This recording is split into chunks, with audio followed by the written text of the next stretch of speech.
All right, so we'll call to order, and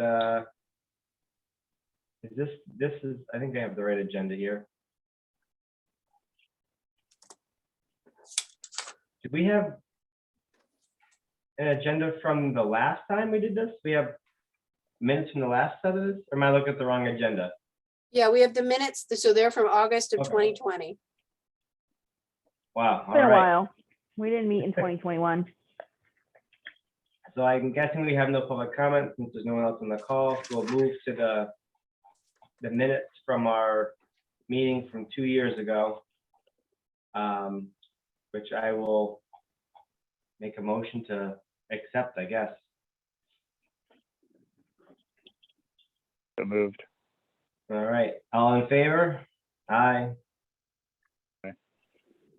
Okay, we get that out of the way, and we'll move into our first discussion item, which is the special permit application of CPH Mansfield.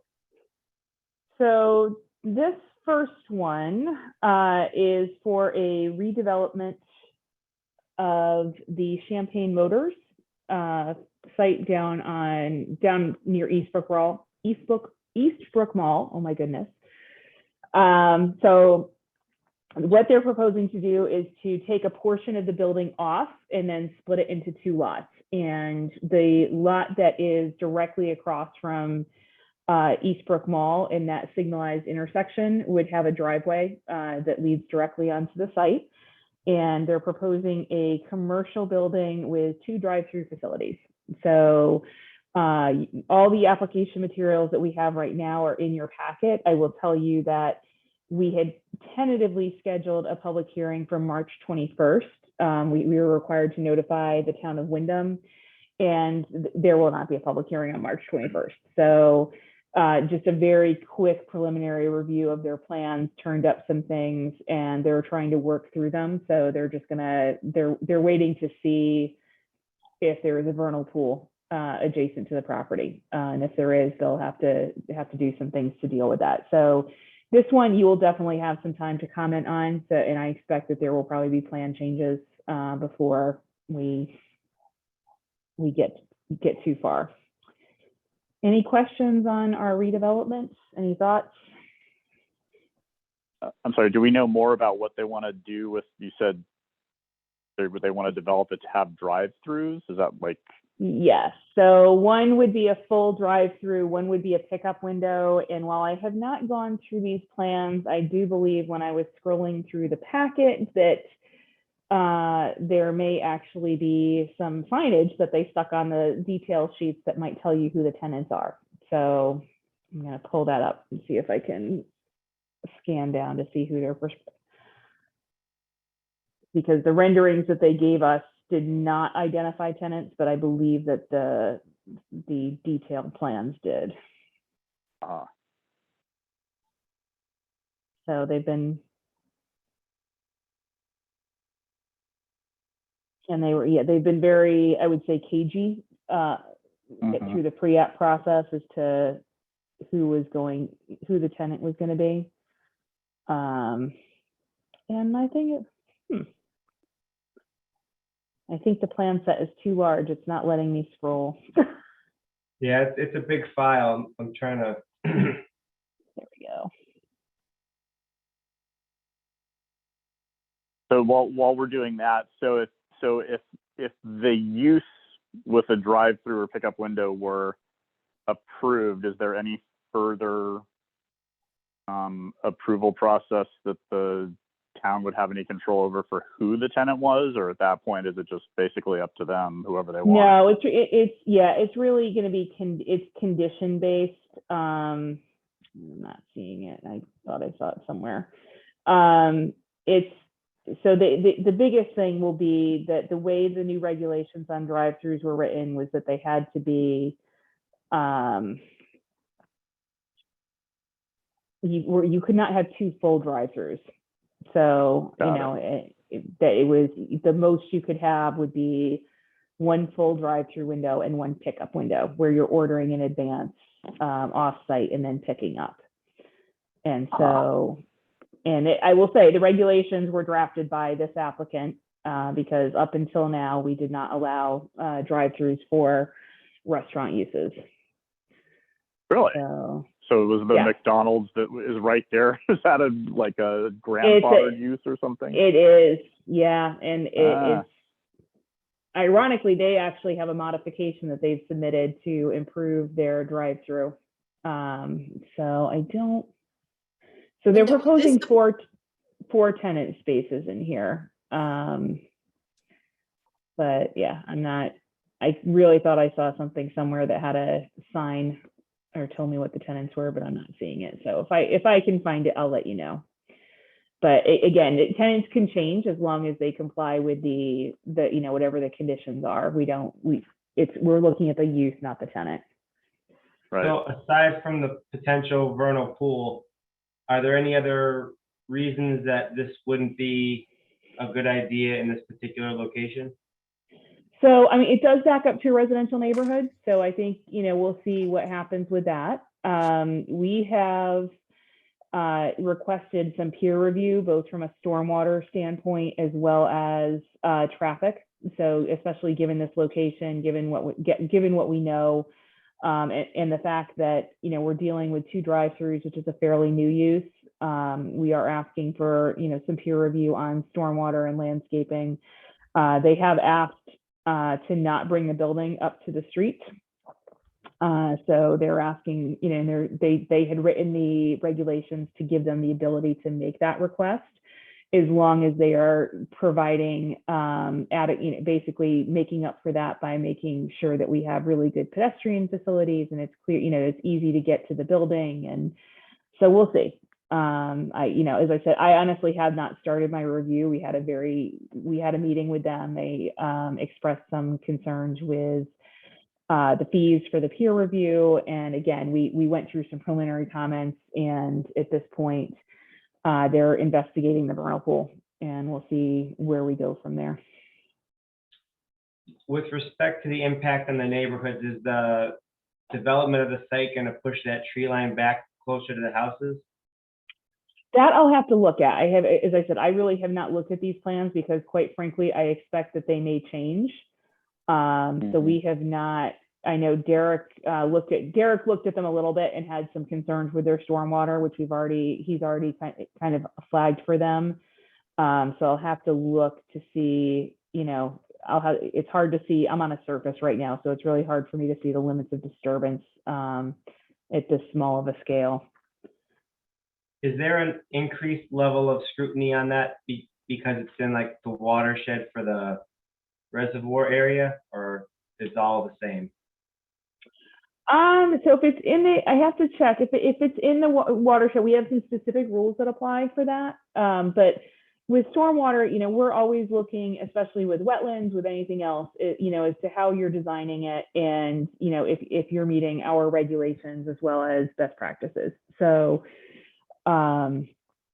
In this case, there's a wetland, that's going to be draining to. So they're looking to see how, we want to make sure that the runoff from that parking lot, that we're not creating, adding any kind of contaminants, that we have treatment, especially if we're dealing with, you think about salt in the winter, things of that nature, that we're treating that before it goes too far. Great, thank you. Steve, can I ask a question? Of course. I'm sorry, Linda, I would probably know this if I had gotten into it a little more deeply. So with the drive-throughs change, are drive-throughs now allowed at Eastbrook Mall? Potentially. This is the only district they're allowed in, I believe. So it was a very conscious, this was literally, it's limited to this area. So when you say this area, that could be the mall? Yes. Okay. Yep. So it's limited to the planned business 1 zone. Okay. That's interesting. So you couldn't have a drive-through of any kind in Four Corners then, for example. Correct. Yep. And I think part of it was a recognition that they looked at this area and said, this really is a different type of development than you see at Four Corners. Whereas at Four Corners, this is just between the mall, Petco, as much as we want to make this more walkable, I think it's definitely a different area. in terms of Mhm. what's already there. And the Petco and all that, is that in Mansfield or is that in Willimantic? Yep.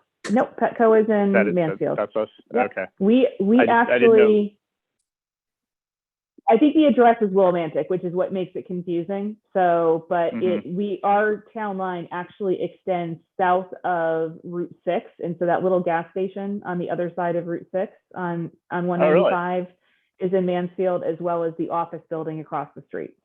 Oh, wow. So we get close to having the well, but not quite. Linda, I'm, that's a good point, Lane. With respect to the walkability, we were talking about this, I think, in the Mansfield Downtown Partnership meeting, in our town square, which is entirely surrounded by road. Yeah. You can't get to it except for crossing a road, and you can't get to anything from the town square, like another business, without crossing a road. Would it be consistent with this idea of making things more walkable to shut down at least the section of Dog Lane that's between, like, say, Subway and the town square, to make that more pedestrian friendly? It's a whole other topic that isn't on the agenda, so. Yeah, no, I'm just.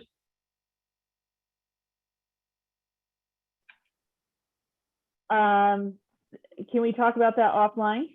Yeah, definitely. Sorry. Okay. All right, anything else for this one? Nope. Sounds Sorry. like we need to stay tuned. Yep. Yeah, So, this one will be around for a little bit.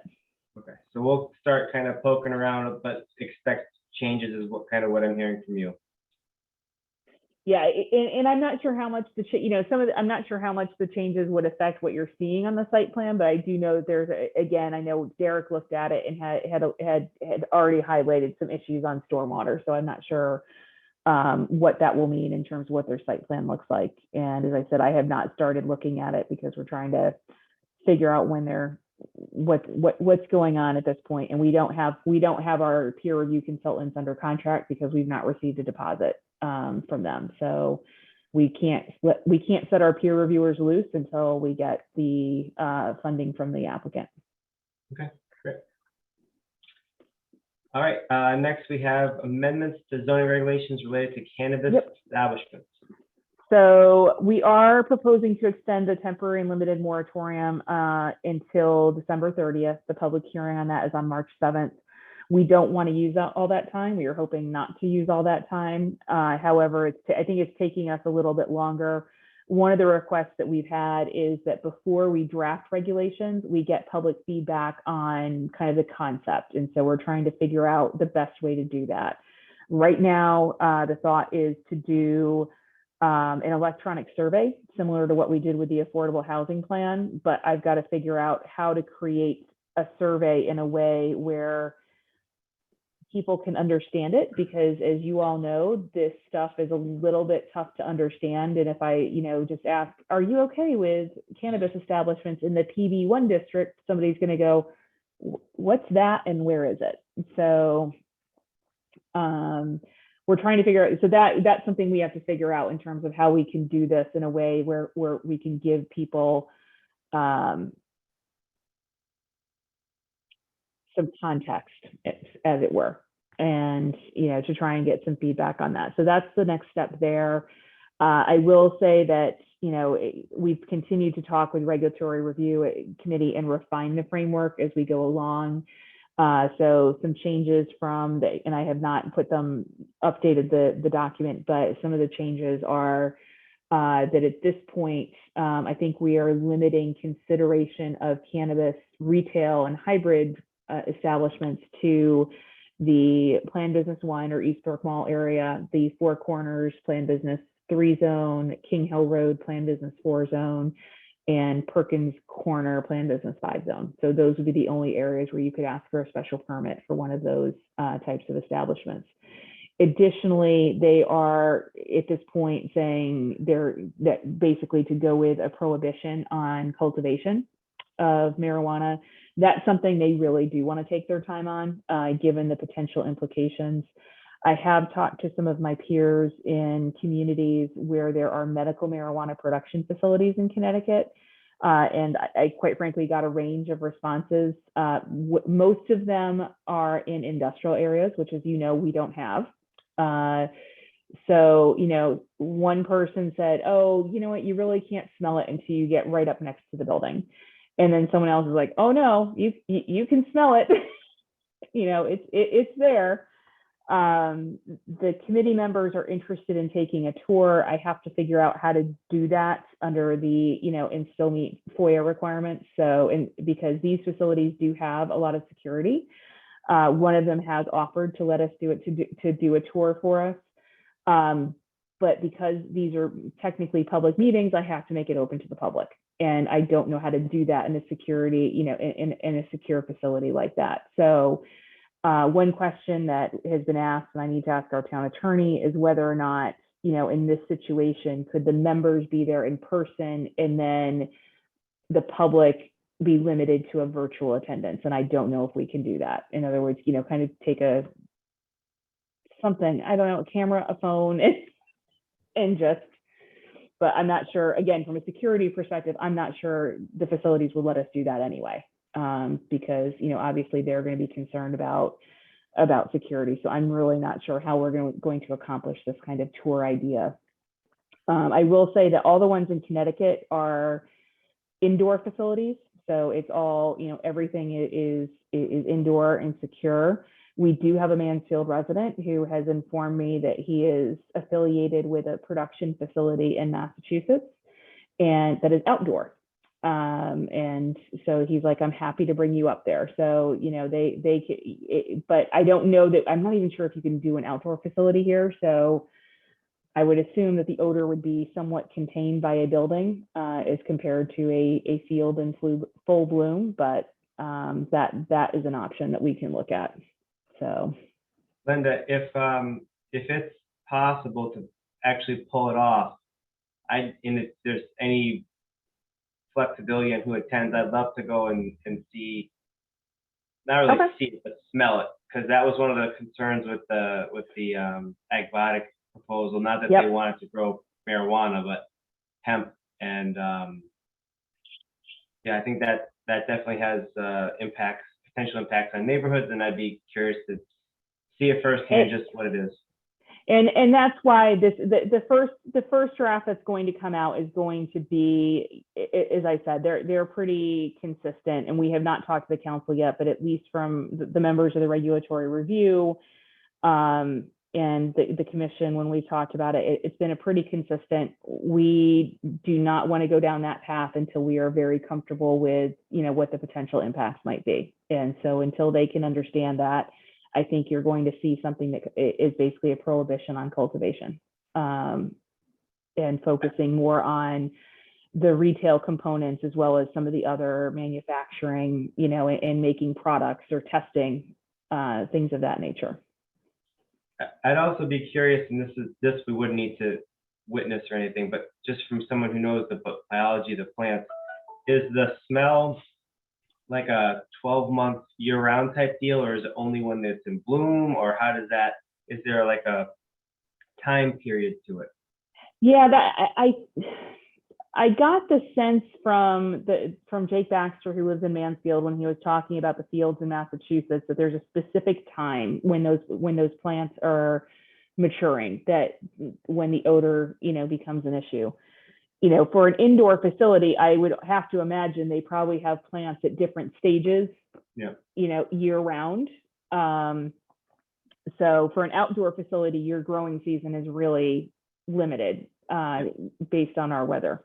So, again, those are the issues. And, as I said, my fellow planners, most of these are in industrial areas. So, the impacts really, they have not seen impacts on neighborhoods, but since we don't have that, that's something we really need to look at. I would think an analogy could be made to farmers spreading manure on fields, because I know there's definitely times of the year where I'm 2.5 miles from campus, but the wind's blowing the right direction, even 2.5 miles away. I know when they fertilize the field. So, yeah, okay. Yep. All right. So moving on, we have potential projects. So what I tried to do here was just to kind of give you kind of a heads up on different projects that may be coming forward. And so there are links to the videos in your packet, as well as the material. So the first one is a proposed multifamily development on Storrs Road, between 1768 Storrs Road, which is the home of the former medical marijuana establishment, and Timber Drive. So this is Mike Taylor's property. It's about 19 to 20 acres. Some of it is flood hazard and wetland. So the applicant in this case was asking or showed a concept plan which had office at the front and then townhouses. And their rendering showed 4-story townhouses. They're basically back to back with a 2-car garage on the first floor and then three floors of living space and rooftop decks. This is the same developer that is working on the golf course property. So they are looking at this property, and they do have, it sounds like they have a potential contract on it. Their request of the commission was to consider rezoning this to Plan Business 3, which is the same zone that is located across the street where the standard at Four Corners is being developed. The feedback that they got, and I will say they've gotten this from staff, and I think they got it from the commission as well, is some concerns with that approach, because this is really, when you look at our future land use map, intended to be a transitional area. So while it's shown as mixed use center, it's shown as mixed use center transitional, because we do have that neighborhood there. And, you know, the reality is that once someone, if the Planning and Zoning Commission were to rezone this property to Plan Business 3, it doesn't matter what someone showed at a meeting. It opens the door to every use, and as well as intensity of development that is in Plan Business 3. And I think people saw that as being possibly a little too much on this property. And so the discussion was, you know, do we need literally a transitional zone that kind of spells out what you can do? So we talked with the applicant after their pre-application meeting. They contacted staff. And we actually, this morning at the Planning and Zoning Commission's Regulatory Review Committee meeting, started the discussion of creating a transitional zone and what that might entail. So I can provide you with materials from that. Essentially, the concept is to focus on what is referred to as missing middle housing types. And one of the things that we did as staff was to pull up some articles on the best practices of what you should be looking at to achieve that. And there are some interesting concepts in there that they're interested in pursuing. So, for example, one of the recommendations is that instead of doing a dwelling units per acre, which if you give it to somebody, if you say you can do 12 units an acre, they're going to do 12 units an acre. That's, you know, so. But their point was, they said, really what you need to do is say, here are the building types and the scales you can do. So, you know, if you're going to set the dimensions, here's your height, which they recommend no more than 2.5 stories. Here is the width and depth of the building, and put however many units you want inside that envelope. So that it's less about the units per acre than it is about the form that those units are in, because it's the scale and the massing. So we're going to take a look at that. The applicant, they're going to take a look at that. They had prepared, you know, some kind of concept talking points for this morning. They're going to go back and look after the discussion. But again, you know, one of the big concerns here is going to be coming up with a zone that can accommodate more than, you know, single family on large lots, but also be compatible with those existing neighborhoods and not create, you know, kind of something that's going to tower over them or be completely incompatible in terms of scale and massing. So stay tuned, but we have a book in our office. I did not bring it home with me, or I'd hold it up, but I will tell you that 2 out of the 3 members of the committee purchased that book on their own. We purchased a copy for the office. That's how popular that book is. So I think that's going to be our guide on this moving forward. And then the other one, and this pre-app actually dates back to September of 2020, but we've had recent conversations with them. So I think they're working on things. And this is the Toast Four Corners and the Mike's Pizza property. So while it's not necessarily easy to tell when you are there, you see that large field is kind of cleared. That's all part of their property. And Steve, I'm sure you're aware of that.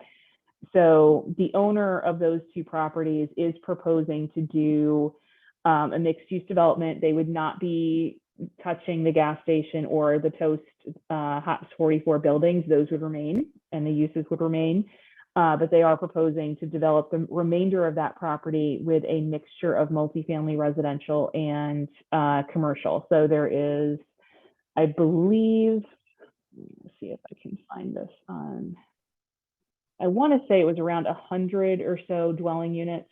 It may be on the project rendering that might have some numbers. So yeah, they've got about 102 dwelling units, including some townhouses, and then a 12,000 square foot commercial building that they're proposing. A 12,000 square foot commercial building with residences above it, or just standalone? No, just they're taking a standalone approach. So if you let me see if I can. I'm not sure if it'll let me do this.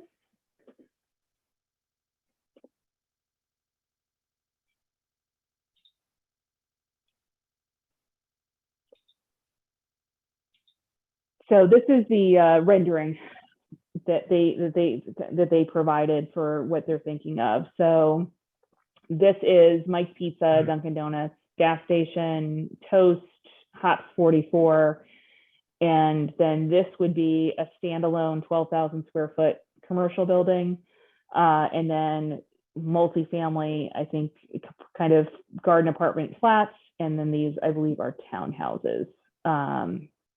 So, and then what they're proposing along Storrs Road is, so they recognize they've got to, do some kind of treatment here to screen the parking and create streetscape. So they are looking at that as well.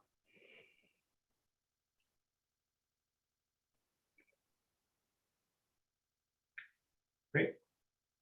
So that commercial piece would be sort of like the corner building on the corner of the downtown. So this one, and I can't remember if it doesn't say if it's 1 or 2 stories. So just for perspective, that building with UPS is about 5,000 square feet. Okay, gotcha. So little less, little bigger, or a lot bigger. Was the mix of commercial and residential the applicant's initial desire, or was that like a suggestion of planning and zoning? So this is what they presented to the Planning and Zoning Commission. Honestly, we've been talking to them for a while about, different proposals, so I can't remember who brought it up. I think, we may have said, look, there may be, especially with the tech park, one of the things we're trying to do is to get some office space or place for our, R&D businesses in here. So I don't know that it's a commercial building. I don't know that they have any tenants, same as with the standard. The standard has about 15,000 square feet. I think from listening to the developers of the standard at Four Corners, they're looking more towards businesses that kind of support their residents. So it could be a coffee shop, dry cleaner, things that kind of go with that. This group, I don't think, has anything specific in mind. So, it could be office. And we try to, one of our things is to try and connect them with people. If there's someone who's looking for space to grow, and we'll see. I guess I'm just trying to picture where I've seen this before, where like you pull into the driveway and there's like offices and residences at the same time. It just, yeah, not that I'm opposed to it. I'm just like, I can't quite picture it, but Yep. okay, great.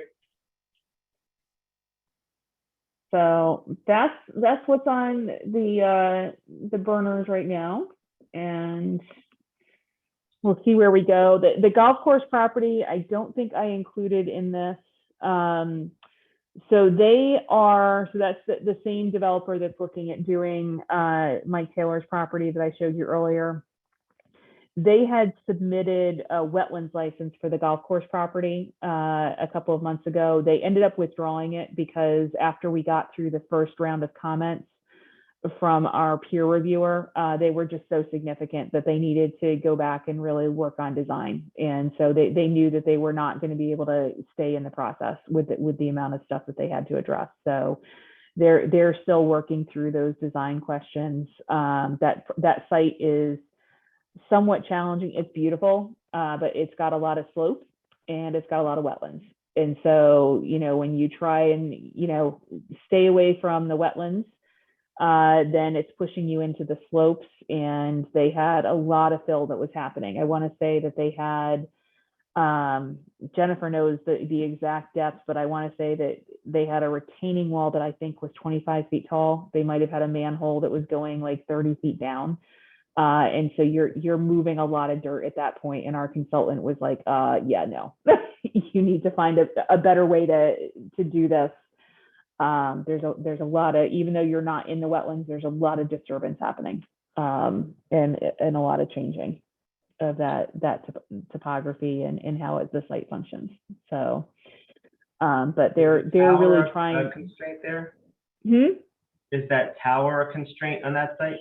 Yeah, I mean, they definitely have to work around it. So, they're trying to do that. And then the other piece is, they are, because of the wetland system and their desire to really cluster things, they're trying to stay away from that back 30 acres. So they're clustering everything on the front portion of the property. And so it just gets very, very tight. And again, the way the wetlands are on that property, it just makes it tough to kind of, work between them. So they're working through it, and we'll see where they end up.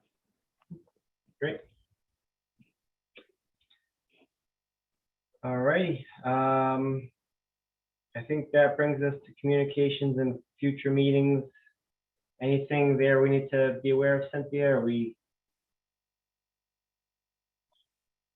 I don't think so. I mean, I think, with this group, I would expect you may want to look at some special meetings once Linda has a better feel for timing. So if something's Yeah. before May, that's just, I think I'm stating the obvious, but. Yeah, I think with the change in focus that, as these projects come out and they're referred, that you're going to want to have special meetings so that you can kind of, give the commission some input. Great. But for now, nothing is approaching that level, so we're sitting tight and observing.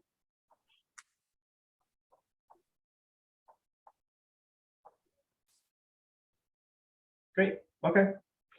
Lane, anything for the good of the order? Nope. All right. Then I think that takes us to adjournment, and we'll catch a 15-minute break before we reconvene for EDC. All right. Linda, thank you so much for the update. We really appreciate it. You're welcome. And I am not going to be joining you at EDC this evening. So unless there is something that comes up and we need help. So I think we'll be fine. all right. Thanks. Bye, everyone. Thank you. Thanks, Linda. All right. Bye-bye. Bye. Thanks, guys. See you soon.